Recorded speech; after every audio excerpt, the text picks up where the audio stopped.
कांग्रेस में भ्रष्टाचार है, कांग्रेस में भाई भतीजावाद है और उस कारण से हमारे त्रिलोचन सिंह जी ने नरेंद्र मोदी जी और भारतीय जनता पार्टी की नीति को स्वीकार किया है। मैं इनका स्वागत करता हूं।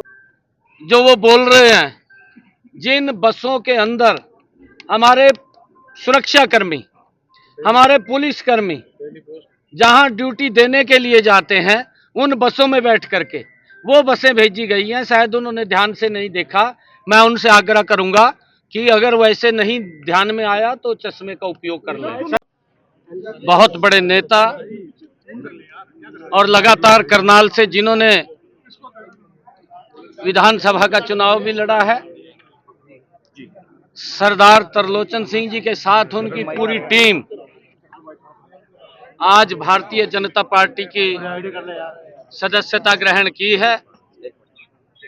मैं सरदार त्रिलोचन सिंह जी और उनकी पूरी टीम का भारतीय जनता पार्टी आगमन पर बहुत बहुत स्वागत करता हूं, दिल से धन्यवाद करता हूं। आदरणीय त्रिलोचन सिंह जी ने और उनकी पूरी टीम ने जो परम आदरणीय नरेंद्र मोदी जी का विजन है, ये भारत 2047 तक विकसित राष्ट्र बनाना है। उस विकसित राष्ट्र में त्रिलोचन सिंह जी ने जो निर्णय लिया है, या मोदी जी के इस विजन के साथ हैं।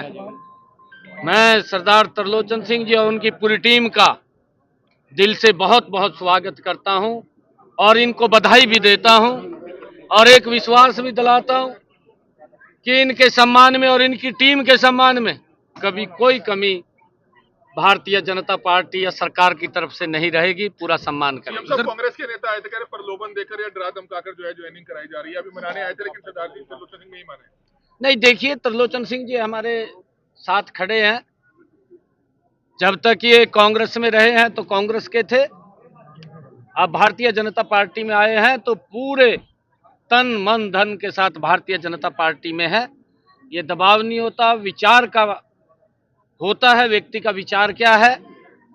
कांग्रेस में भ्रष्टाचार है, कांग्रेस में भाई भतीजावाद है और उस कारण से हमारे त्रिलोचन सिंह जी ने नरेंद्र मोदी जी और भारतीय जनता पार्टी की नीति को स्वीकार किया है। मैं इनका स्वागत करता हूं। और भी कई नाम हैं, बहुत सारे नाम हैं, बड़े बड़े कांग्रेस के नेता, उन्होंने आज भारतीय जनता पार्टी की सदस्यता को ग्रहण किया है।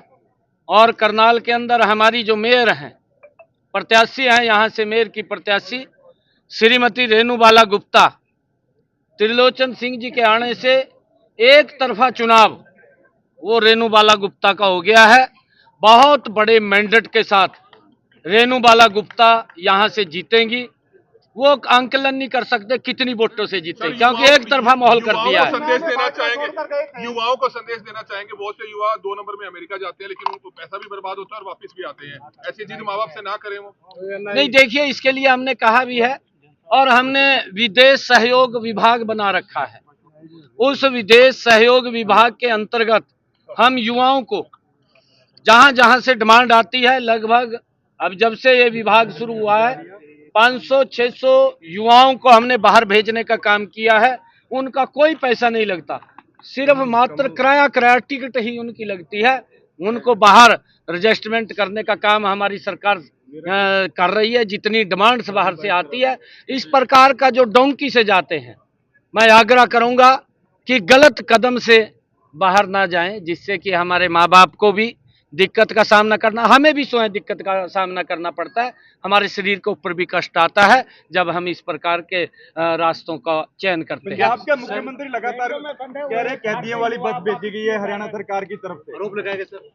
नहीं, देखिए, जो बसें भेजी गई हैं वो इस प्रकार का जो वो बोल रहे हैं, जिन बसों के अंदर हमारे सुरक्षाकर्मी, हमारे पुलिसकर्मी जहां ड्यूटी देने के लिए जाते हैं, उन बसों में बैठ करके वो बसें भेजी गई हैं। शायद उन्होंने ध्यान से नहीं देखा।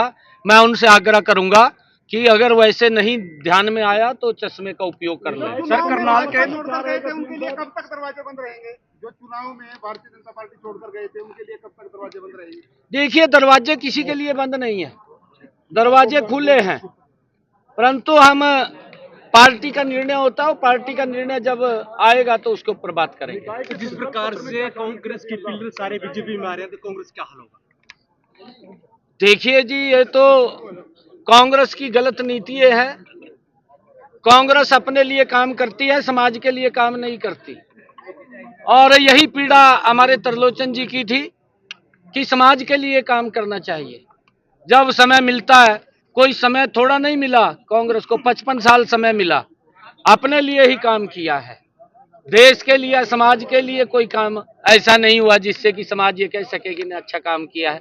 मोदी जी ने 10 वर्षों में इस भारत को विकसित भारत, मजबूत भारत बनाने का काम किया है।